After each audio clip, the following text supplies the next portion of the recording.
Hello, I'm a Gloomy Geek, and today I need to get something out of my chest while I eat a frozen Pop-Tart and randomly browse the web for videos of fat cats. Ever since the Cobra Kai Season 5 trailer came out, I realized that I've talked about almost everybody of importance, wrote a few theories, and had some fun creative ideas of how the upcoming season could end. Yet there is one character that I haven't been, let's say, fair with, and that's Miguel. He is the reason why a lot of the events of the 5th season will happen, and I have been treating him like some sort of party pooper, mostly mentioning the fact that he had bailed out of the tournament. I even theorized about him becoming asshole-ish in Mexico, so today I'm going to dive a little deeper into his intentions, and how he arrived at such a state of mind. Maybe this will help those who are not sure why he did what he did, and probably bring some insight into what Miguel is about to do in the near future. So let's begin. Miguel Diaz was the new face of the Karate Kid for a long time, before falling from grace. He grew from an annoying kid that was bullied almost every day at school, to becoming the All-Valley Karate Champion when his first story arc came to a close. This miraculous transformation was only possible because of his sensei Lawrence, who took him under his wing as the first student in the modern Cobra Kai dojo. Lawrence also learned a thing or two from the boy, subtle pieces of knowledge that made him into a better teacher and an even better person. Remember that Johnny was trying to pull himself together and get out of a bad losing streak, so their relationship became emotionally symbolic. Just after winning the tournament, their relationship was as tight as it could be. Young Mr. Diaz was grateful for everything his sensei taught him, and Johnny was thankful for him being the spark that brought back his dojo and put him in the winner's circle again. It looked like there was nothing that could interfere with their relationship. It was all smiles and high fives until the end of the first tournament. All of a sudden, Johnny started to change when he saw his son getting beat up in the competition, introducing the concept of mercy to the Cobras for the first time, which was a shocker for his students. Kindness went against Lawrence's policies that he spent the entire previous season teaching his students. Strike first, strike hard, no mercy. This change of heart confused Miguel, and so he confronted Johnny about it. But in a stroke of brilliance, Mr. Lawrence diffused the situation with a well-devised speech about him trying to change for his sake, to make the boy a better person than he ever was. I wasn't taught the difference between mercy and honor, and I paid the price for it. If I'm extra hard on you, it's only because you have the potential to be better than I ever was.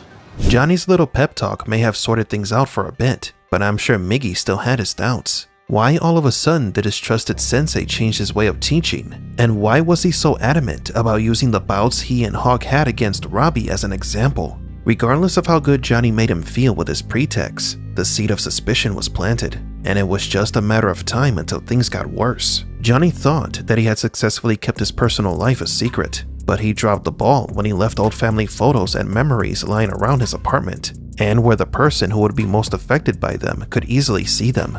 So yeah, Miguel discovered that Robbie was Johnny's son, giving sense to Miguel's suspicion of why Johnny turned soft. It's because his team injured his own son. The series wasn't clear on how much this affected Miguel emotionally at the time, but the truth is that when Miguel made that discovery, the boy started to see Robbie as a competitor, a rival, not only in karate, but also for Johnny Lawrence's attention. I'm sure that Mr. Diaz felt like he needed to defend his territory, because in his mind, there was no way in hell he was going to let that punk replace him, even if said delinquent was his sensei's own flesh and blood. This was the first chink in the armor in Johnny and Miguel's relationship. Miguel did try to keep things working and give Johnny's change of heart a chance, but it all blew up on them both after the school fight happened. The incident resulted in Miguel being hospitalized with the risk of never being able to walk again, all because he accepted his sensei's new vision and showed mercy.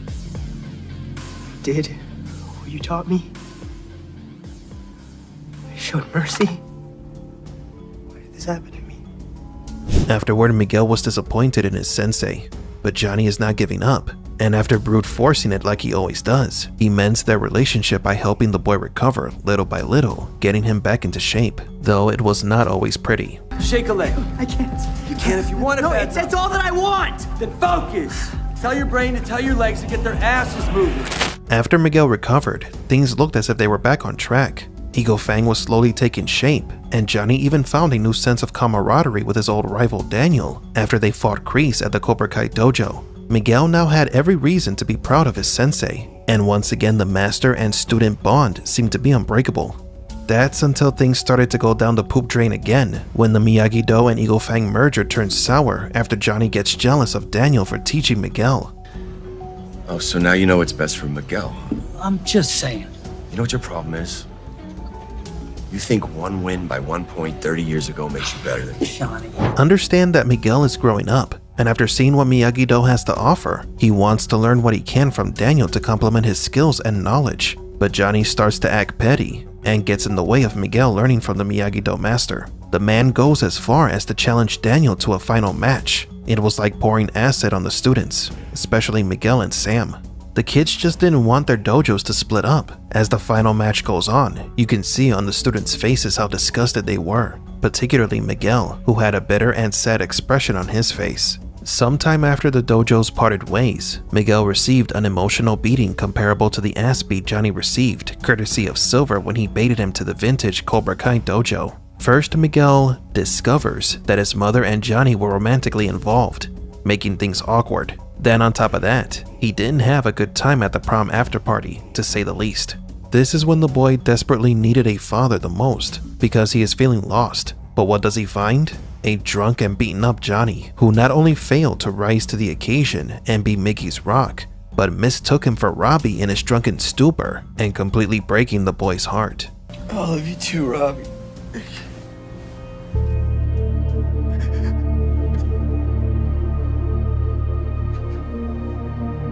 The pain made Miguel think that nothing mattered between him and Johnny anymore, because Robbie had won without even trying. Still, he needed to be strong and fight in the upcoming tournament, and he did just that. He held his head high and tried to bring his A-game to the competition, but couldn't shake off the painful feeling inside of him that wouldn't let him concentrate.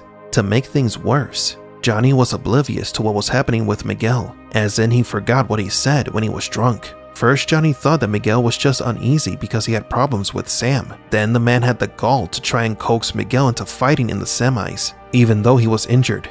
In Miguel's head, this meant that the man he trusted for such a long time had learned nothing, and only cared about winning just to show Daniel and the Cobras who was boss. This may not be how Johnny really felt, but his choice of words was the worst he could have used in this kind of situation.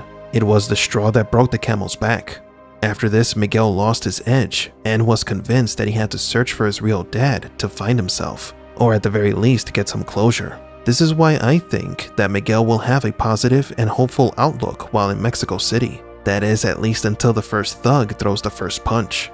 It is also worth noting that in the trailer, we see Miguel back at the valley, but he keeps a tight and defensive posture. This could mean that even if the trip to Mexico helped mend things with Johnny, the rest of his life is an emotional mess. Miguel might still feel lost, looking for that spark that can turn him into the man he is supposed to be. Right now, Miguel feels fatherless again, disappointed in every paternal figure that tried to be a part of his life. He feels misunderstood and will do anything to change that, even if it means going straight into the lion's den in search of answers. Is it foolish or courageous? I'll let you decide. I'm a gloomy geek,